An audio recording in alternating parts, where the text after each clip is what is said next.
Hey, you're here with Dr. Jodi, and this is Anxiety. I'm so done with you. I am so excited about this podcast. It's an accompaniment to my book by the same name, Anxiety. I'm so done with you. It's a teen's guide to ditching toxic stress and hardwiring your brain for happiness. Because that is what we're going to do in this series. We're ditching that freaking toxic stress and hardwiring your brain to generate happiness every day. This is what you do. You read or listen to a section of the book, then come on over here and listen to an episode where we're going to go a little bit deeper, give more examples, and tell more stories. I want to give you everything you need to be sure that you find your way out of this horrible anxiety cycle so that you no longer have to suffer. Please leave me a 5-star review on Apple Podcasts. That'll help me get in the ears of more people who need this series. Mental health problems are skyrocketing, especially among teenagers, and this series is going to change the tide. Welcome to Chapter 1, Section 7, That Dang Stigma. We're finally at the end of this chapter where we went over so many different things to help you understand the context of anxiety and depression and anger and any other emotional issues that may be coming up for you. In this episode, we're finally going to address this thing called stigma. You probably know what stigma is because you've read about it all over the place and everybody's talking about it on social media and trying to decrease the stigma of mental health problems. Stigma affects you, if not explicitly, then implicitly, because it's really hard to escape. We're talking about stigma because it's really important to stop it, because among other things that make us feel horrible, stigma stops us from getting help. Research says that people wait an average of 11 years to get help. Now, there's other reasons for people waiting, but stigma is the biggest one. People stay suffering because they're afraid to get help, often because they think they got themselves into it, and that means they should be able to get themselves out of it. Those are those same colonizing ideas, those unrealistic high expectations that we talked about in the last episode. You remember those high expectations that we have in this culture about you being able to handle everything all by yourself and get yourself out of all the messes and cure yourself of everything. It's ridiculous.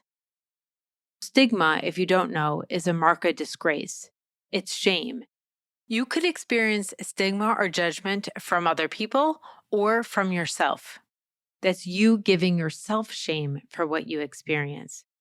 And a lot of practitioners use the metaphor of diabetes to help people relieve their stigma, at least the self-stigma. As I explained in this section, there is not only no truth to that metaphor, but it is totally unhelpful. They want you to think that this problem is not your fault. It's something that your body is doing. However, when you think about your body doing this and it's not the regular way a body's supposed to do things, then you think of yourself as different. And this actually increases our stigma. We think that we're different. We think that we can't. We think we have a problem. We don't understand why. And it makes us feel worse. It makes us feel like we don't belong to, quote, regular people. Well, there is no normal and there is no regular people. Everybody is different and everybody has their things.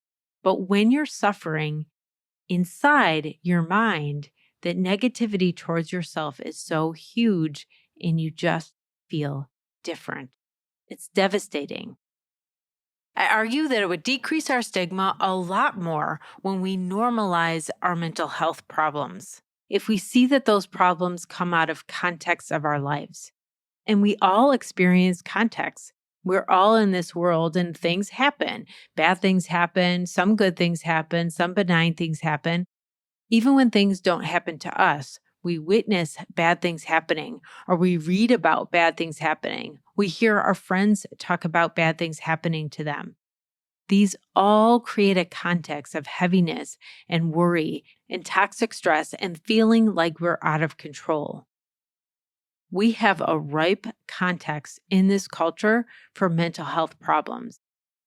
That acknowledgement that we're regular, were humans having appropriate responses to our modern world would decrease the stigma more than anything else.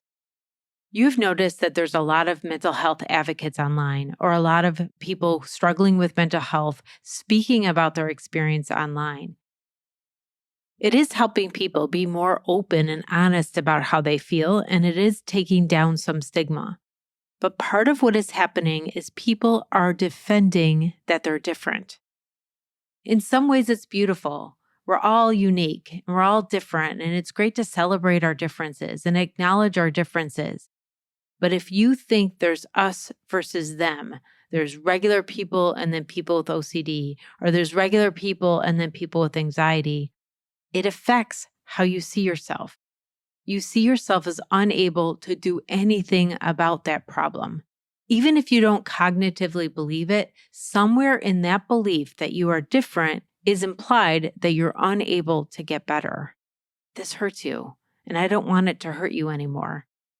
One of my favorite quotes by Richard Bach is short, sweet, and to the point. It goes like this: argue your limitations and you get to keep them. This means when you defend that your deficits and your inadequacies are real and awful, you give them meaning, which not only intensifies how bad you feel, but attaches you to them. It doesn't mean denying them and invalidating the efforts that you put forth because of them.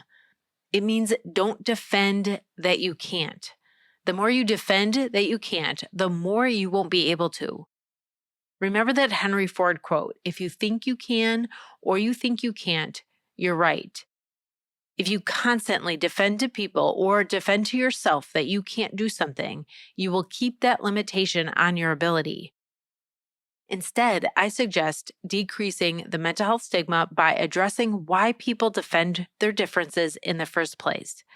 They do it because they're working really, really hard. People who struggle with emotional problems, which basically is everybody, work really hard to do everything that they do.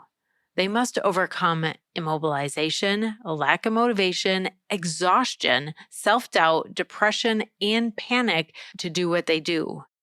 It is a miracle to get out of bed sometimes.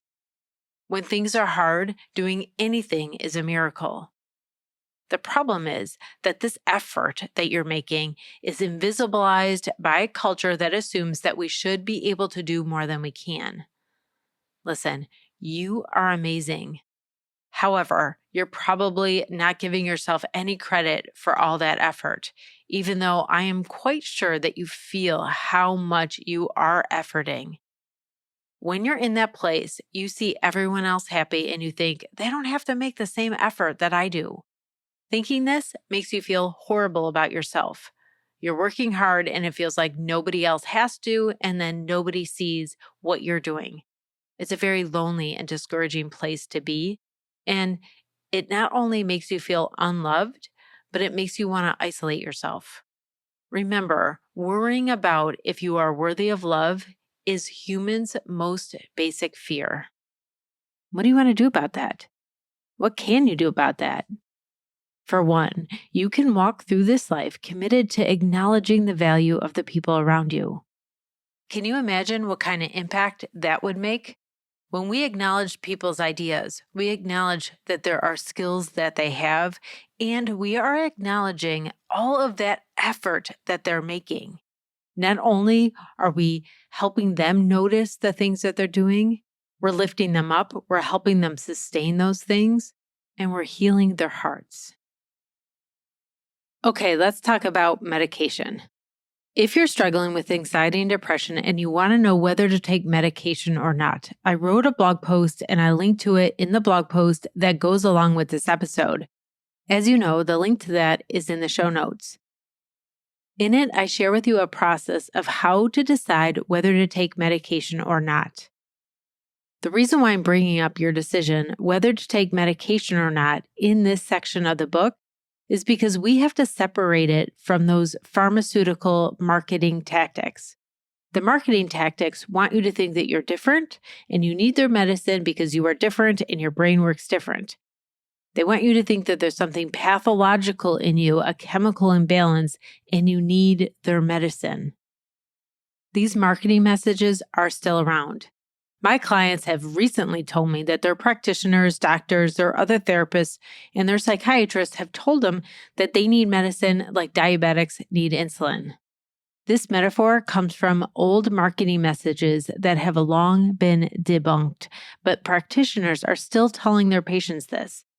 Their intention is good. They really want you to feel better about what's going on. They know that guilt and shame about these feelings and these problems have plagued you, and maybe will keep you from getting the help that you need to feel better. They're trying to relieve you of that guilt and shame, which is good. I applaud them for doing this because I want you to be relieved of this guilt and shame. You do not deserve to have guilt and shame about this. These feelings come out of a context.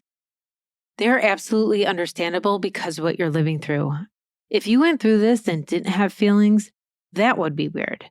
I get it.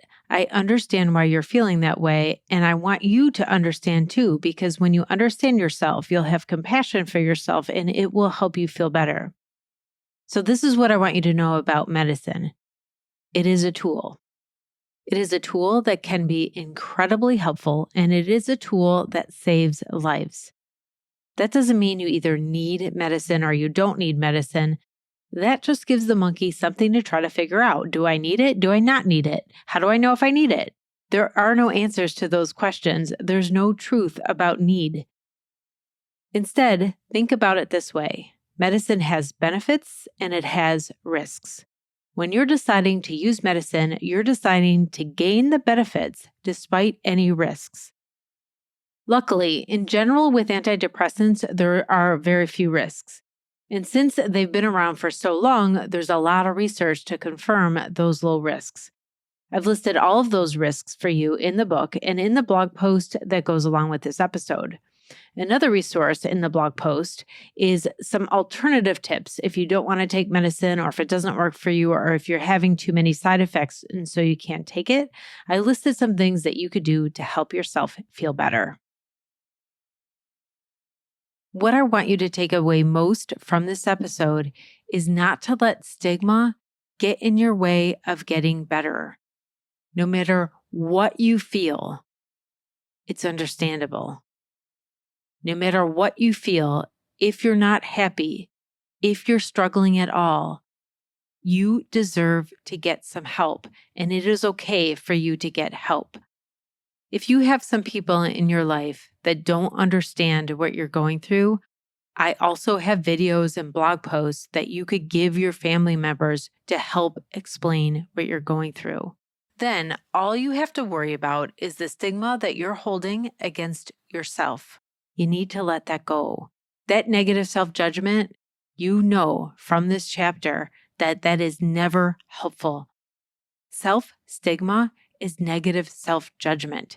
It keeps our anxiety. It keeps your depression. It makes it worse. It balloons it. Remember, the globs of self-judgment. It makes it bigger and bigger and harder to handle, which makes the stigma more and the anxiety more and then the stigma more and the anxiety more. You see how that spiral works. Let's undo it. Let's start the spiral the other way and start to have compassion for yourself. First and foremost, you want to have compassion for yourself, and you want to start to acknowledge yourself for all the effort that you're making. You are amazing for making all that effort. It is nothing short of a miracle, and I am so proud of you. You are going to reap so many benefits from doing what you're doing. Please keep it up. You are amazing.